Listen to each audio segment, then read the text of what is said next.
የተወደዳችሁና የተከበራችሁ የኢትዮኒውስ ቤተሰቦች እንደምናላችሁ ሰላምታችን በያላችሁበት ይድረስ። እነሆ አዳዲስና ወቅታዊ መረጃዎችን አዘጋጅተን ወደ እናንተ ማቅረብ ጀምረናል። ከኢትዮኒውስ መረጃዎች ጋር አብራችሁን ትቆዩ ግብዣችን ነው። በቅድሚያም አርዕስተ ዜናዎችን አስቀድማለሁ። የብልጽግና አገዛዝ በትግራይ ክልልና በኢትዮጵያ ሱዳን አዋሳኝ አካባቢዎች ተከታታይ ጥቃት ማድረሱ ተሰማ። በሌላ በኩል በአማራ ክልል የተለያዩ አካባቢዎች በአገዛዝ ጦርና ፋኖ ኃይሎች መካከል የሚደረገው ውጊያ ዛሬም የቀጠለ ሲሆን በኦሮሚያ ክልል ደግሞ የኦሮሞ ነጻነት ጦር በከፈተው ውጊያ ደግሞ የብልጽግና ባለስልጣናት መገደላቸውን የመረጃ ምንጮቻችን ተናግረዋል። በዝርዝር የምናየው ቀዳሚ ጉዳይ ነው።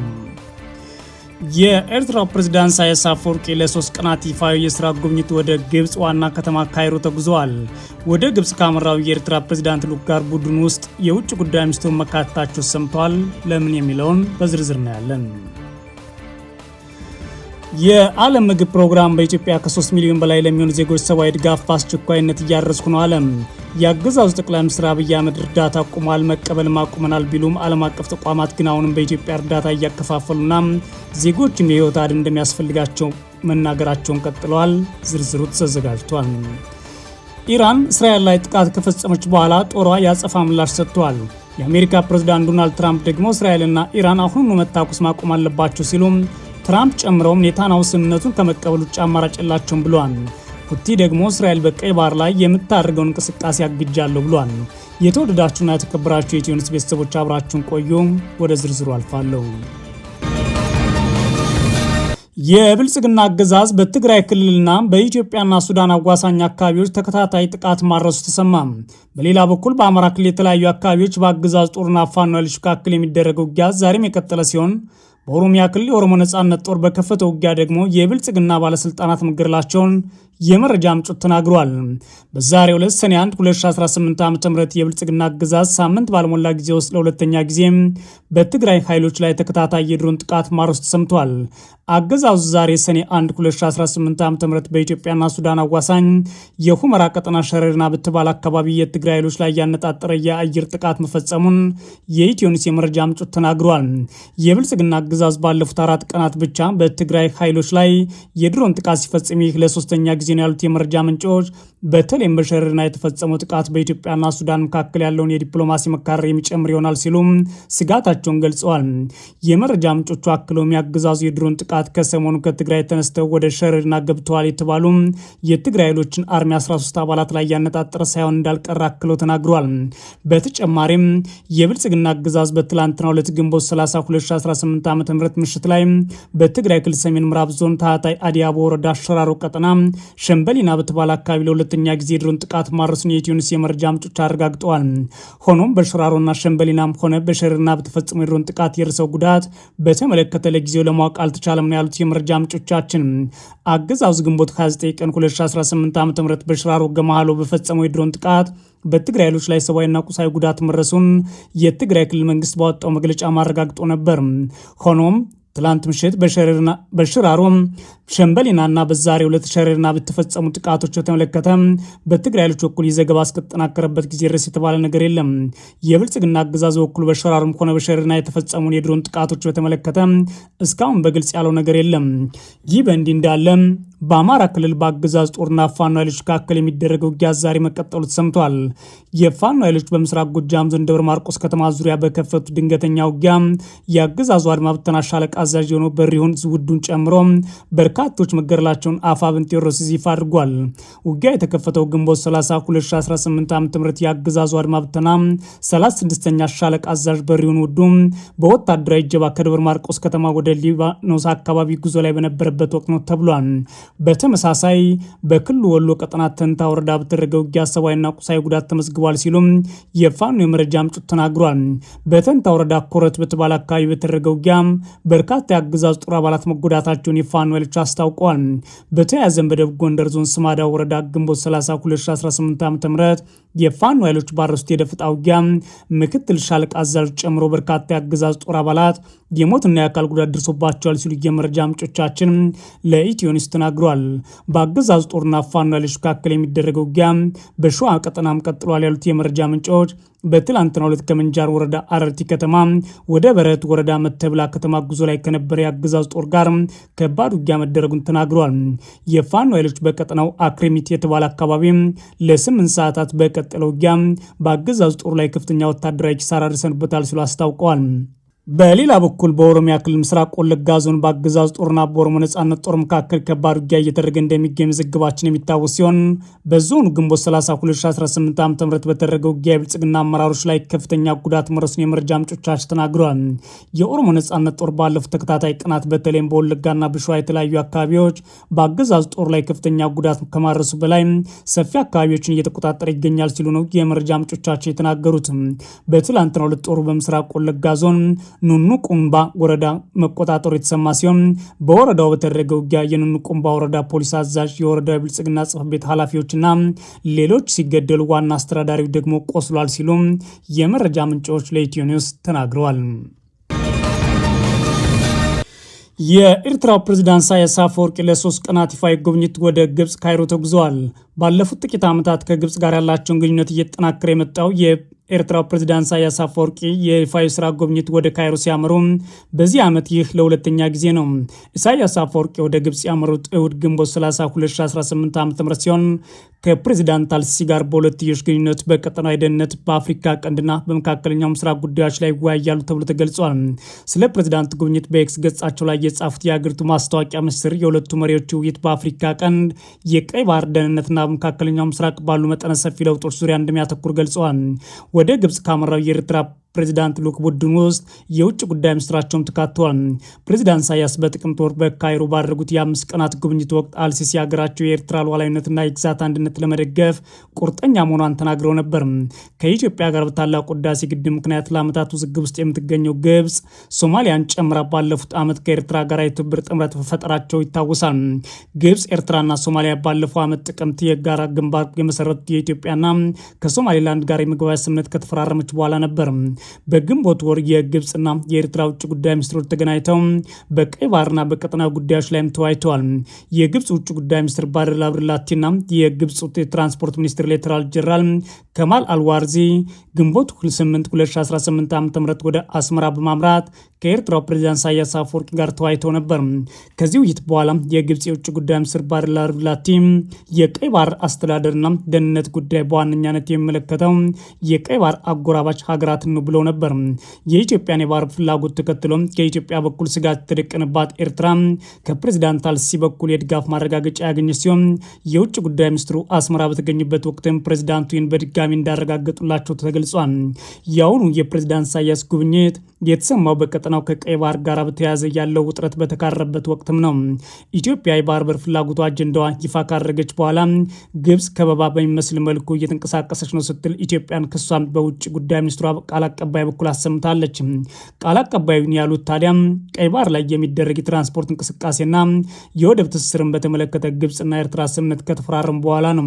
የውጭ ጉዳይ ሚኒስትር ቃል አቀባይ የሆኑት አምባሳደር ነቢያት ኢትዮጵያ የባህር በር የማግኘት ጉዳይ ቅድሚያ የምትሰጠው አጀንዳ መሆኑን ካነሳች ጊዜ ጀምሮ ከግብጽ በኩል ውጥረት፣ ትንኮሳ የሚመስሉ ነገሮች እየታዩ መሆናቸውን ሲናገሩ ተሰምተዋል። ቃል አቀባዩ ኢትዮጵያ የባህር በር የማግኘት ጥያቄዋን ዲሞክራሲያዊ በሆነ መንገድ አጠናክራ ትቀጥላለች ባይ ናቸው። የኢትዮጵያ የባህር በር አጀንዳ መነሳት ተከትሎ ግብጽ በኢትዮጵያ ዙሪያ ከሚገኙ አገራት ጋር ያላት ግንኙነት ከማጠናከር አልፋ በአንዳንድ ሀገራት ውስጥ ሰራዊቷን የማሰማራት እንቅስቃሴ እያደረገች ነው ይላል ቢቢሲ። በተመሳይ የኢትዮጵያ መከላከያ ሰራዊት የሚባለው የአገዛዙ ኃይል ጽምዶ በሚባለው እንቅስቃሴ በኩል በኢትዮጵያ ሉዓላዊነት ላይ የሚቃጣ ስጋት ቢኖር ስለሚወስደው እርምጃ ሀገር ውስጥ ለሚገኙ ዲፕሎማቲክ ማህበረሰቦች ማሳወቁም ተነግሯል። የመከላከያ ውጭ ግንኙነትና ወታደራዊ ትብብር ዳይሬክተር ይህን እንቅስቃሴ ወደ መሬት እናወርዳለን ብለው ስንዝር እንቅስቃሴ የሚያደርጉ አካላትን አስጠንቅቀዋል። ዳይሬክተሩ ሜጀር ጀነራል ተሾመ ገመቹ ጽምዶ በሚለው ስያሜ በህዝባዊ ወያኔ ሓርነት ትግራይና ህወሓት አመራሮችና በኤርትራ መካከል ይደረጋል ስለሚባለው እንቅስቃሴ ሲናገሩ ጸረ ሉዓላዊነቱ ማለት ጠርተውታል። አክለውም ጫንቃቸው ለፈርዖን ቀንበር በሰጡ የኢትዮጵያ አካላትና አካባቢ ላይ ባሉት ስብስብ የተፈጠረ ነው ብለውታል። ከዚህ ሀሳብ ጋር የሚያያዝ ጉዳይ ነገ ትልቁ እርምጃ የሚያስወስድ ጉዳይ ቢነሳ የማንም ፈቃድ መጠየቅ እንኳን ባያስፈልግ ወዳጆቻችን አብሮን የሚሰሩ ሰዎች፣ የውጭ ሰዎች ይህንን ሀሳብ እንዲገነዘቡ ማድረግ ተገቢ ነው ሲሉ ተደምጠዋል። ሜጀር ጀነራል ተሾመ ገመቹ የውጭ ጉዳይ ሚኒስቴር በዚሁ ጉዳይ ላይ ተመሳሳይ ስራ ያከናውናል የሚል እምነት እንዳላቸው ተናግሯል። የአገዛዙ ጀነራሎችና የውጭ ጉዳይ ኃላፊዎች እንዲሁም ሌሎች በጽምዶ ጉዳይ ላይ ሲናገሩ የመጀመሪያቸው አይደለም። እያንዳንዱን እንቅፋት እንኳ የሚመታቸውን አሁን ላይ ወደ ጽምዶ ወስደው ማውራት ጀምረዋል።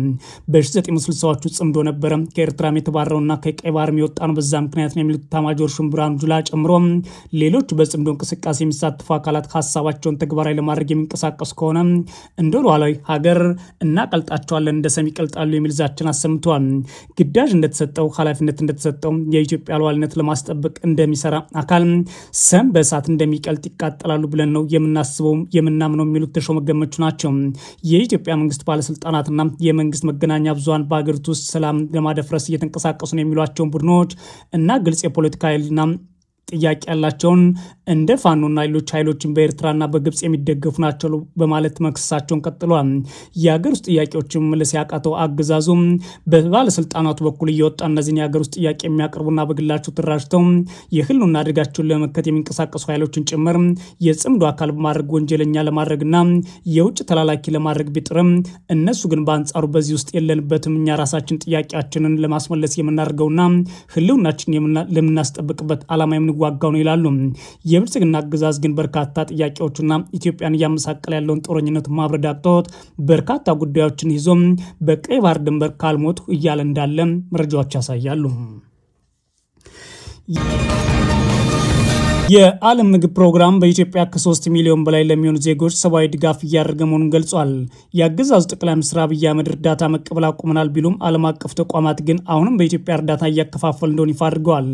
የብልጽግና ጠቅላይ ሚኒስትር እርዳታ አንቀበልም፣ ወደ ኢትዮጵያ እርዳታ እየገባ አይደለም የሚለው ንግግራቸው በሚሊዮኖች የሚቆጠሩ ረሃብተኞችና ተፈናቃዮች በካምፖች ውስጥ ሳሉ የተናገሩት ጭካኔ የተሞላበት ንግግራቸው ነው።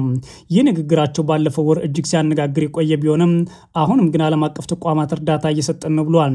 የዓለም ምግብ ፕሮግራም በኢትዮጵያ በተለያዩ ምክንያቶች የምግብ ዋስትና እጥረት የገጠማቸውና ለረሃብ አደጋ የተጋለጡ የሀገሪቱ ዜጎች ተደራሽ ማድረግ ሰብአዊ የምግብ ድጋፍ እየሰጠን እገኛለሁ ብሏል።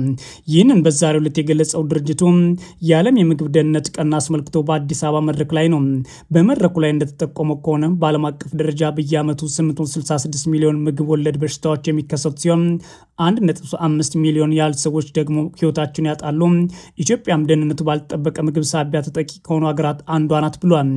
በመርሃ ግብሩ ላይ ንግግር ያደረጉት በኢትዮጵያ የዓለም ምግብ ፕሮግራም የአቅርቦት ሰንሰለት ኃላፊ ክላራ ሲልቫ ድርጅቱ የሚሰጠው የምግብ እርዳታ ከብሔራዊና ከዓለም አቀፍ የጥራት ደረጃዎች ጋር የተመጣጠነ መሆኑን ለማረጋገጥ ከፍተኛ ኢንቨስትመንት እያደረገ ይገኛል ብለዋል።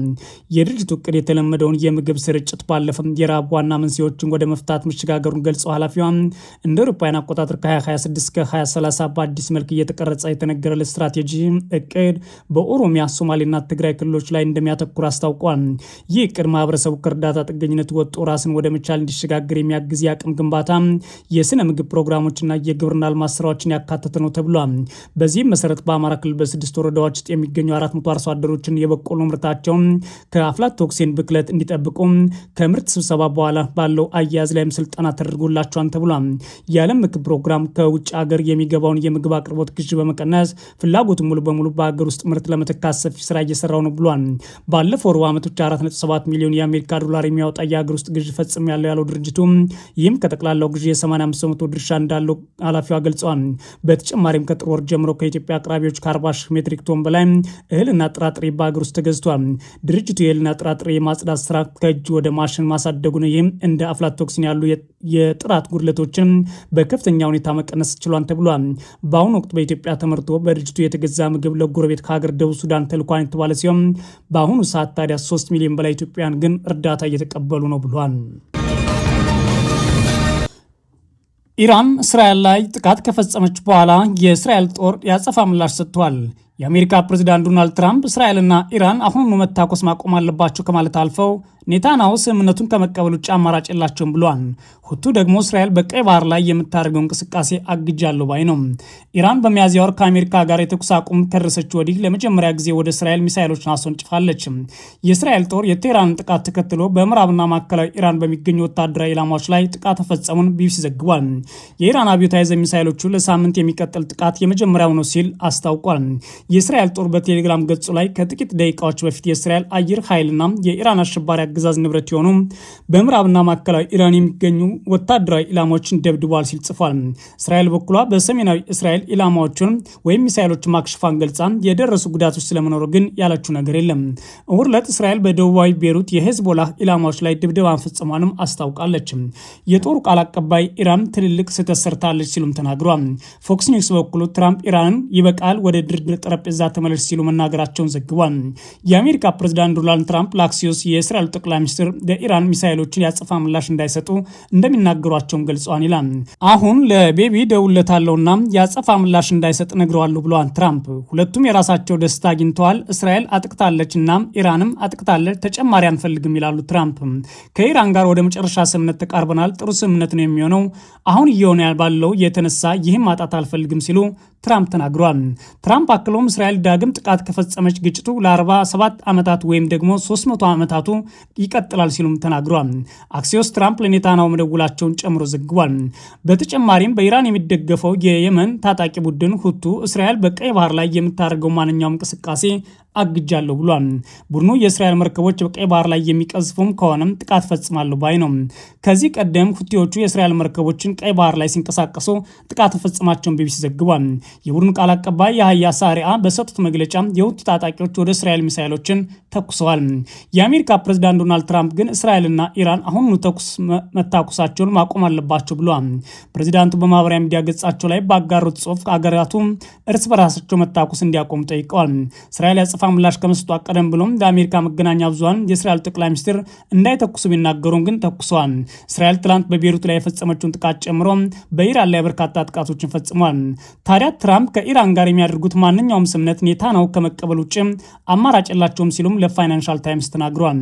ትራምፕ ለፋይናንሻል ታይምስ አማራጭ የለውም ሲሉ ኔታንያሁን በስልክ ባደረጉት ቃለ መጠይቅ ወቅት ተናግሯል። እኔ ነኝ ውሳኔውን የምሰጠው፣ እኔ ነኝ ሁሉንም ውሳኔ የምሰጠው፣ እርሱ ወይም ኔታንያሁ አይደለም ውሳኔ ሰጪ ሲሉ ትራምፕ ቃል በቃል ተናግሯል። ትራምፕ ከአክሲዮስ ጋር በነበራቸው ቃለ ምልልስ ወቅት ኔታንያሁ የሰላም ስምምነቱ እንዳይከሽፍ ለማድረግ ለኢራን ጥቃት የአጸፋ ምላሽ እንዳይሰጡ እንደሚነግራቸው ገልጽ የነበረ ቢሆንም ሳይሳካ ቀርቷል። ትራምፕ ከፋይናንሻል ታይምስ ጋር በነበራቸው ቃለ መጠይቅ ላይ የተፈጸመውን ጥቃት በስምምነቱ ላይ ምንም ተጽዕኖ አይኖረውም ሲሉም አስተባብለዋል። አክለውም እንዴት ሆኖ እንደሚጠናቀቅ እናያለን። በአሁኑ ሰዓት ይህ ጦርነት ከቀጠለ ለ300 ዓመታት ወይም 47 ዓመታት ሊሆን ይችላል፣ ካሊያም ደግሞ 3000 ዓመት ሊቀጥል ይችላል ሲሉም አስፈራርተዋል ይላል ቢቢሲ በዘገበው።